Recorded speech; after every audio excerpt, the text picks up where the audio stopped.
아리랑이라는 걸 좀 더 쉽게, 또 아리랑이라 뭐 단적으로 아리랑 교과서, 아리랑 해설서를 만들어야 되겠다라는 그 마음이 오랫동안 갖고 있었어요. 그런데 아시다시피 아리랑은 가사와 그 불려지는 현장과 곡조, 이 세 가지가 있어야 완벽한 아리랑이 되는데, 첫 번째 가사와 역사 부분, 현장 문제는 제가 답사와 연구를 해서 알고 있는데 음악적인 부분 같은 경우는 제가 부족했거든요.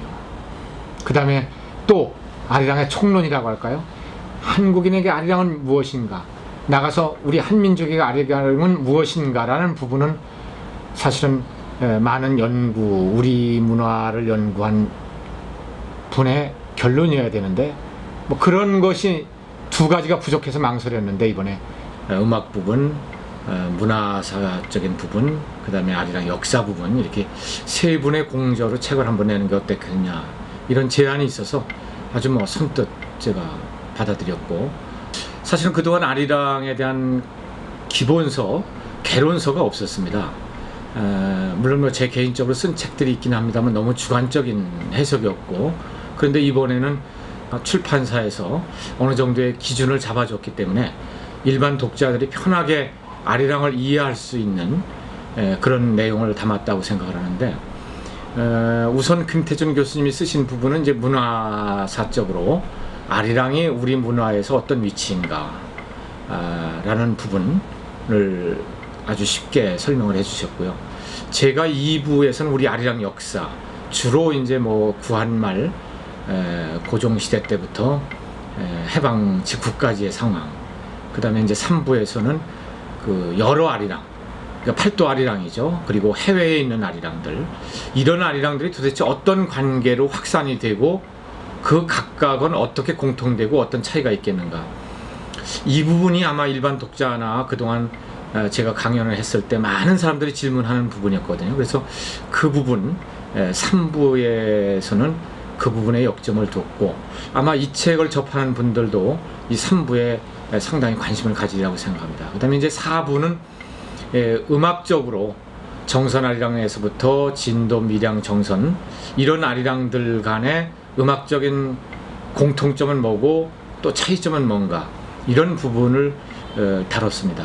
저뿐만 아니라 그 아리랑에 관심을 갖는 독자들에게도 아주 필요한 책이 아닌가 이렇게 생각을 합니다. 제가 사실은 군대에서 강원도 철원 그 최전방에서 군대 생활을 했습니다. 그런데 8월 15일이나 추석이나 뭐 설이나 이런 때는 이 대남 방송이죠. 북한에서 우리한테 보내는 방송이 있는데, 그걸 들으면 꼭 마지막에 아리랑을 북한이 보내와요. 그리고 그 아리랑에는 저기 저 산이 백두산이라지, 해 뜨고 달 뜨고 별도 뜨네, 이런 가사가 있어요. 나를 버리고 가시는 님은 심리도 못 가서 발방이 나네, 이거는 당연히 아는데 해 뜨고 달 뜨고 별도 뜨네라고 하는 아리랑 가사는 제가 몰랐어요. 그래서 야, 이상하다, 북한이 우리가 모르는 아리랑도 부르는구나, 이런 생각을 갖고 뭐 휴가를 나오거나 이럴 때 이제 뭐 이런 책 저런 책 뒤져봤죠. 그런데 의외로 아리랑이 간단하지 않다라고 하는 사실을 알게 된 겁니다. 그래서 이제 제대를 하고 마음 먹고 강원도 정선에서부터 진도까지 그 당시 뭐 예정은 9일로 했는데 하다 보니까 뭐 14일까지 갔습니다. 14일 동안 일관되게 한번 국토기행을 했는데, 그러면서 그동안 양주동 박사라든가 이병도 박사라든가 이런 분들이 쓴 아리랑하고는 정말로 다르구나. 그러니까 그분들은 50년대 정선이라든가 진도를 갈 수가 없었겠죠. 그 오지기 때문에. 그러니까 그분들은 자기가 갖고 있는 자료 하나만 가지고 아리랑을 해석하다 보니까 20년, 30년 후에 제가 직접 정선 진도를 다녀보니까 너무나 그분들과 아리랑이 다른 거죠. 그래서 이거는 내가 한번 관심을 가져볼 필요가 있겠다. 그래서 제가 아리랑에 관심을 가진 것은 사실은 순수한 민요가 무엇인가, 또는 뭐 민요가 아리랑이 민요로서의 어떤 것인가 보다는 북한과 남한, 그리고 우리와 북한 사이에 왜 아리랑이 이렇게 불릴까, 우리가 모르는 아리랑이 왜 북한에서는 불릴까, 이거에 대한 관심으로 출발을 하는 거거든요. 굉장히 남북 문제, 민족이라는 게 도대체 무엇인가라는 그런 부분에 대해서, 그리고 제대를 하는 과정에서 이제 바로 80년 우리 민주화의 봄, 이런 상황이었거든요. 그래서 그런 시위 과정에서도 아리랑이 많이 불렸어요. 그래서 이 아리랑이라고 하는 것이 단순한 노래가 아니구나. 아리랑을 본격적으로 다가가는 과정에서 그러한 여러 가지가 겹쳤었어요. 그러나 그것은 하나는 명확하죠. 모든 공통 분모가 이제 민족, 아리랑이란 무엇인가는, 나는 우리 민족은 무엇인가, 이런 것이었죠. 그러면서 이제 86년 7년도부터 제가 KBS에서 학술 프로그램을 담당하는 기회가 있었는데, 이제 그러면서 이제 본격적으로 우리나라의 많은 당시에 1세대 국문학자나 역사학자들을 인터뷰로 접할 기회가 있는데, 이제 그분들에게 우리 민족이 어떤 민족이고, 우리 민족이 왜 아리랑을 이렇게 오랫동안 불러오는가라는 것을 고견을 얻을 때마다 그분들도 고개를 갸우뚱하는 것은, 그래, 아리랑이 참 우리에게 중요한 거야. 그런데 나도 그 원인은 잘 모르겠네. 이제 이런 답변이죠. 그래서 이거는 내가 한번 매달려 볼 대상이겠구나. 내 개인적으로는 우리 한민족은 누구인가라는 질문이 되기도 했고, 또 이것은 내가 한번 몰입해서 이 분야에 내가 한번 그 천착을 해볼 대상이 되겠구나. 국내에 한정된 텍스트를 통한 아리랑을 연구하고 바라보는 과정과 다르게 애국인들, 그리고 애국에 있는 우리의 해외 동포들, 이런 분들의 아리랑을 접할 수 있었다. 이런 면에서 제게는 아리랑이 대단한, 앞으로 지금도 해결됐다라는 생각은 갖지 않습니다. 앞으로도 제가 더 매달려야 될 그런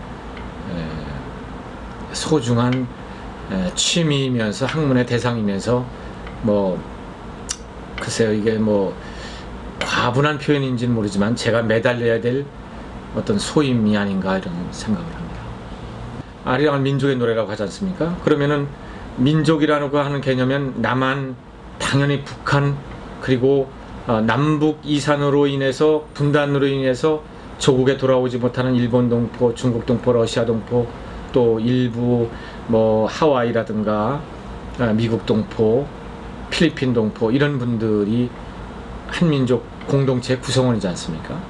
그러니까 지금까지 학자들이나 기존의 기획 프로그램에서는 한반도의 아리랑, 그 중에서도 남한의 아리랑만 가지고 대상으로 했단 말이죠. 이것은 어딘가에는 부족한 부분이죠. 그래서 북한과 해외 동포, 디아스포라 아리랑이 포함이 돼야만 제대로 된 민족의 노래 아리랑에 대한 해석이 가능하다. 이렇기 때문에 특히 북한과 해외 동포들은 아리랑에서는 중요한 대상이 되는 거죠.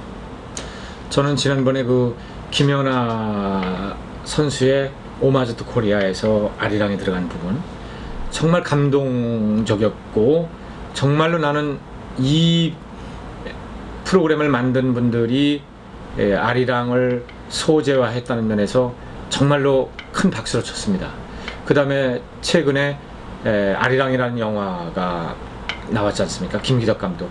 이 두 가지에서 지금 질문하신 아리랑의 핵심이 들어있다고 생각을 합니다. 오마주 투 코리아에서는 과연 코리아와 어떤 음악을 매치시켜서 그것이 일체화되고 상징적으로 우리뿐만 아니라 애국인들이 알 수 있는 노래와 코리아는 아리랑이 하나밖에 없다. 그 다음에 김기덕 감독의 아리랑에서는 내가 이렇게 하고 싶은 말이 있는데, 이 하고 싶은 말을 내가 말로 한다면 누가 나를 바라보고 나한테 오겠는가. 아리랑이라고 하는 매체에다가 내 얘기하고 싶은 것을 담아서 아리랑을 부르거나 아리랑으로 얘기할 때는 사람들이 자연스럽게 아리랑은 누구나 다 알기 때문에 받아들일 수 있다. 그러니까 아리랑의 공시 매체성을 김기덕 감독은 파악하고 있었던 것이죠. 어떤 민족 어떤 나라의 구성원도 너희 민족의 노래 하나를 꼽아라고 라고 한다면은 하나를 꼽지 못한다고 합니다. 말하자면 일본의 같은 경우는 사쿠라라는 노래가 애국에서는 일본을 상징하는 노래지만 정작 일본 주민들은 그것은 우리가 1940년대에 유행했던 노래 정도로만 이해를 하고 있는 거죠. 또 중국 같은 경우는 각 성마다 그 성에 애국가가 있다는 거거든요. 그리고 미국 같은 경우는 당연히 역사가 짧기 때문에 또 수많은 이민족이 함께 살기 때문에 그렇게 하나의 노래를 꼽을 대상의 나라가 아니죠. 그런데 우리는 남북 분단 상황에서 남과 북이 당연히 민족의 노래를 아리랑으로 꼽는 것뿐만 아니라 오랫동안 헤어져 살고 있었던 해외 동포들 147개국에 흩어져 있는 동포들도 이의 없이 민족의 노래는 아리랑이다 이렇게 꼽는다는 것이죠. 이 사실은 우리 민족 구성원뿐만 아니라 세계 사람들도 그렇게 이해를 하고 있습니다. 오히려 한국 참전을 했던 21개 그 참전국 나라에서는 오히려 코리아보다는 아리랑을 더 심도 있게 알고 상징으로 갖고 있다는 것이죠. 국내뿐만 아니라 해외 강연을 다니면은 제일 먼저 그 질문하는 것이 도대체 아리랑의 어원은 무엇이냐? 두 번째, 도대체 아리랑은 몇 종류가 되는가? 그리고 세 번째는 그 아리랑이 종류가 많은 이유가 무엇인가? 요게 가장 그 보편적으로 많이 나오는 질문이거든요. 많은 분들의 논문과 책에서는 이 질문에 대해서 답변을 했는데 그게 이제 어려운 거죠. 학술적이고 증거를 많이 대다 보니까 일반 독자들이 논문을 읽고 이 간단한 질문, 기본적인 질문을 이해할 독자들은 없거든요. 이런 면에서는 이 책에서는 그것을 조금은 제가 30년 동안 고민한 부분이기 때문에 조금 쉽게 다가가지 않았겠는가. 그래서 이제 뭐 간단히 말씀드리자면은 어원은 아리랑이 아니라 아라리, 어러리, 우러리. 이 아리랑이라는 말이 형성되기 전 단계로 돌아가서 어원을 봐야 된다. 그래서 그 어원의 뜻은 노래, 말, 소리라는 것이다.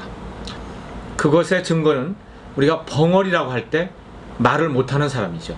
벙어리라고 하지 않습니까? 어리가 바로 어리랑, 아리랑 이렇게 얘기하는 것이고, 그 다음에 이제 우리가 아이가 말을 배울 때 옹알이라 한다고 하지 않습니까? 그때 그 옹알이, 아리가 바로 아리랑에서 아리라는 말이고, 그 다음에 우리가 산에서 야오하면 들려오는 말이 있는데 그걸 메아리라고 하지 않습니까? 그 메아리가 메산자 메의 아리라는 말이죠. 산소리다 라는 얘기죠.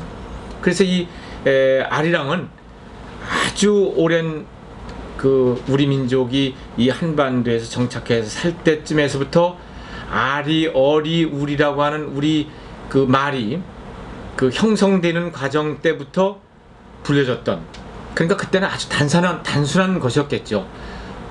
불려져 오면서 고려 말에 청산별곡에서 얄리 얄리 얄야성 할 때 그 아리, 어리, 우리가 아리랑이 되듯이 얄리 얄리가 얄라성이 되듯이 이음에서 삼음이 되고 그 다음에 자연스럽게 이음이 첨가되는 우리 민족 고유의 어떤 그 음운 법칙이라고 할까요? 두 번째, 아리랑의 종류는 몇 가지가 되느냐? 정선 아리랑, 진도 아리랑, 밀양 아리랑, 울릉도 아리랑, 제주 조천 아리랑, 일본 동포들이 부르는 아리랑 야구, 하와이 동포들이 부르는 뭐 사탕수수 아리랑, 발바도 민들레 아리랑, 뭐 이런 갖가지 아리랑들이 있는데 이런 것들의 종류는 음악적으로는 15종 정도, 그리고 이 표제, 아리랑의 그 제목, 노래명으로서는 약 50여 종이 된다. 해외까지 포함해서. 그런데 그런 것들은 음악적인 갈래보다는 문화적인 갈래. 말하자면 진도 사람들이 다른 지역도 아리랑이 있는데 왜 우리가 이렇게 민속이 풍부하고 흥이 많은 우리 진도 사람들이 아리랑이 없을까? 그래서 우리도 아리랑을 지차. 그런데 어떤 걸로 아리랑을 져야 아리랑이냐? 우선 제목에서 아리랑이 들어가야 되고, 그 다음에 아라리오 또는 아라리라는 말이 후렴에서 들어가더라. 아, 요것을 붙여서 아리랑으로 부르면은 우리 아리랑이 된다. 그래서 진도 아리랑 이렇게 된다. 이러한 문화적인 원리나 어떤 그 아리랑에 갖고 있는 DNA를 우리 조상들은 알고 있었던 것이죠. 그래서 그걸 붙여서 진도 아리랑도 만들고 미령 아리랑도 만들고 울릉도 아리랑도 만들었다. 이런 문화적인 그 코드를 갖고 있었다. 그래서 그것을 우리 조상들은 알고 있었기 때문에 갖가지 아리랑을 만들었는데, 그러한 노래명으로서의 아리랑의 종류는 50종이 된다.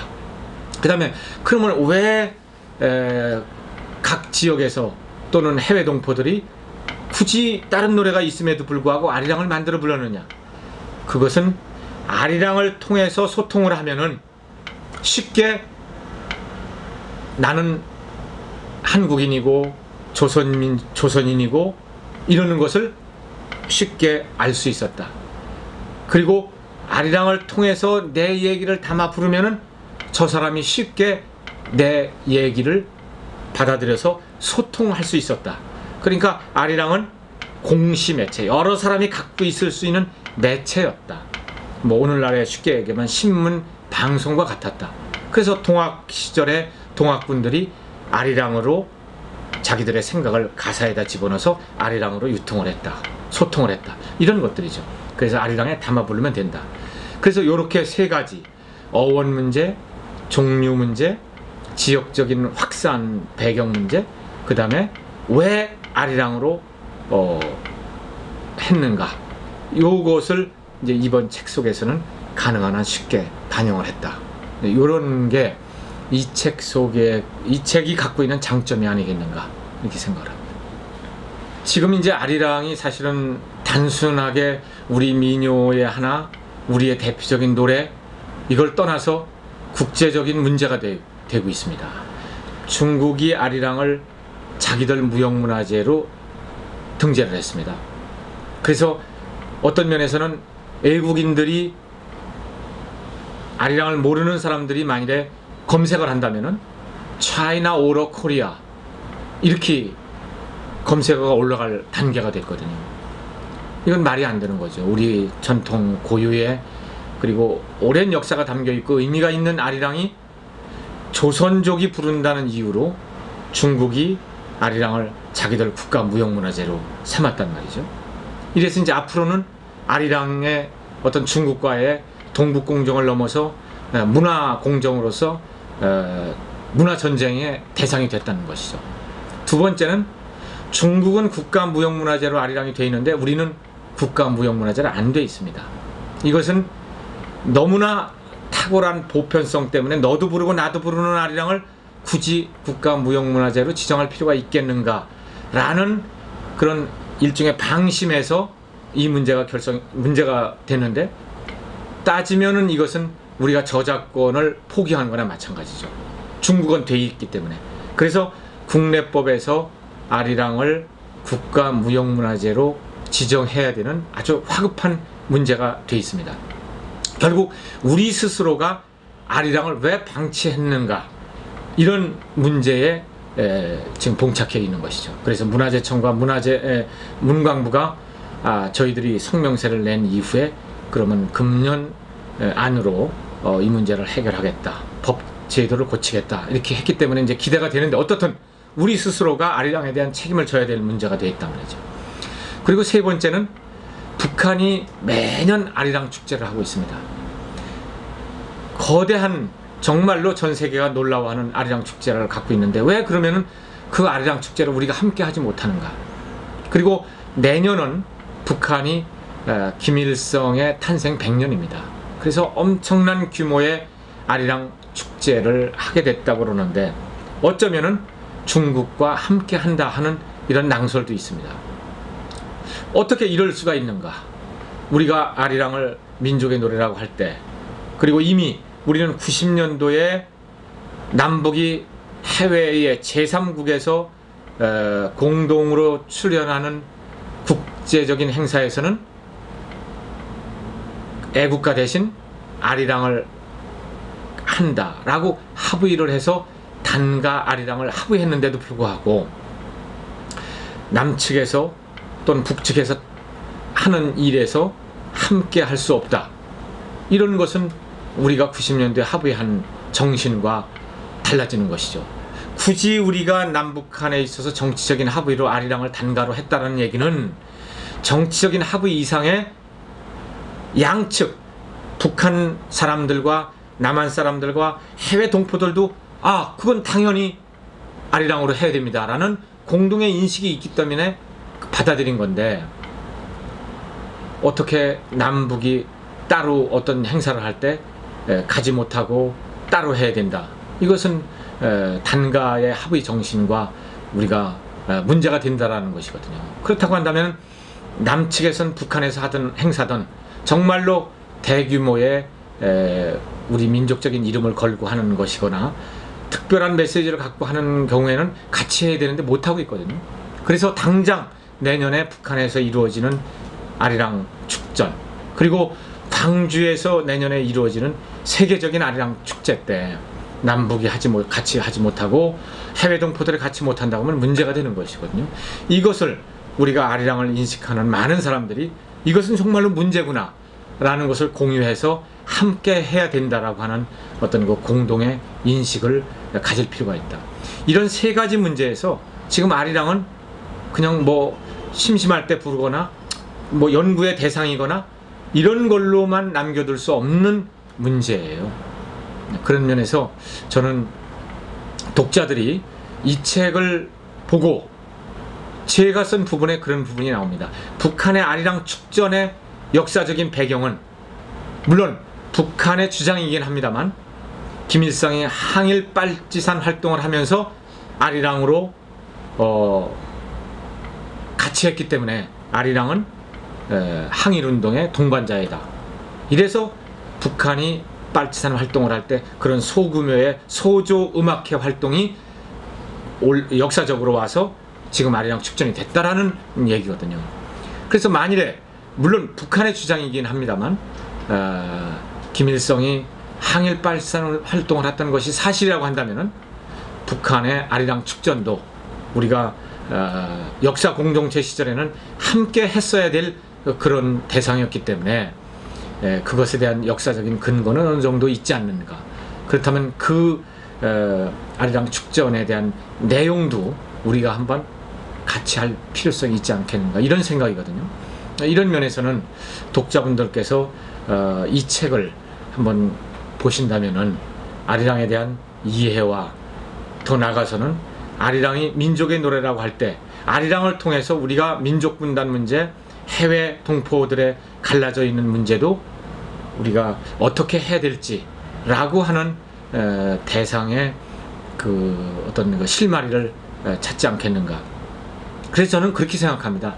오늘날 우리가 지식인이라고 한다면은 피할 수 없는 두 가지가 있다. 하나는 환경 문제, 생태 문제, 그 다음에 통일 문제. 이 두 가지에 아리랑을 통해서 할 그 실마리가 있지 않겠는가 라는 제 소신을 독자분들께서 한번 검증해보고, 그렇다라고 한다면은 아리랑을 통한 우리 오늘날의 생태 문제, 통일 문제에도 한번 관심을 가져주십사. 뭐 이런 면에서는 독자분들이 이 책을 통해서 얻는 것이 있지 않겠나 하는 생각을 갖습니다.